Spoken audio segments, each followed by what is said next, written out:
In 2007, a police officer was shot dead in a parking lot in Heilbronn, Germany. At the scene, investigators found a trace of DNA. It matched a profile police had already seen 40 times before. This DNA had shown up at over 40 crime scenes across Germany, Austria, and France since 1993. Burglaries, car thefts, now a murder. Police called her the Phantom of Heilbronn. A serial criminal, they assumed, working alone across 3 countries for 16 years. But something didn't add up. The crimes made no sense together. Some scenes involved teenage boys. Others involved elderly women living alone. There was no pattern in victims, no pattern in methods, no pattern in geography that a single criminal could explain. Investigators pushed forward anyway because the DNA evidence felt undeniable. DNA doesn't lie, or so everyone believed.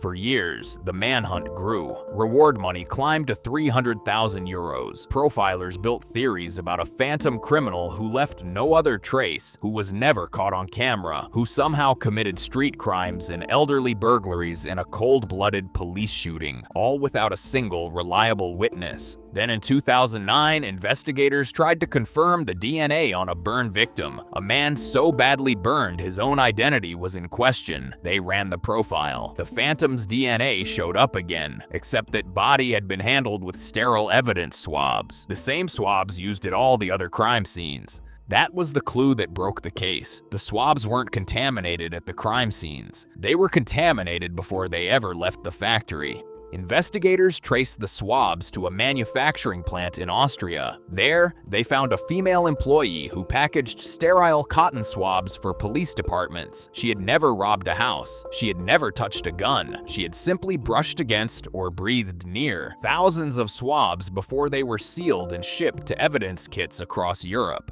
Her DNA had been on the swabs before a single crime had even happened. For 16 years, police weren't tracking a criminal. They were tracking a factory worker's skin cells. Every fresh crime scene test was, in effect, testing the same contaminated batch of equipment over and over. The murder investigation, the burglary cases, the manhunt, the reward money, all of it chased a person who was never at any of those scenes. The real killer of the police officer in Heilbronn was still out there. He was eventually identified as part of a neo-Nazi terror cell. Unrelated to the Phantom DNA entirely, the contamination hadn't just wasted time. It had actively pointed detectives in the wrong direction while a real threat went unexamined. DNA evidence gets treated in courtrooms and in true crime shows like it's the gold standard, unbreakable proof. But DNA is only as trustworthy as the hands in factories and swabs that carry it to the lab. A single contaminated batch didn't just create a false lead, it created a fictional criminal,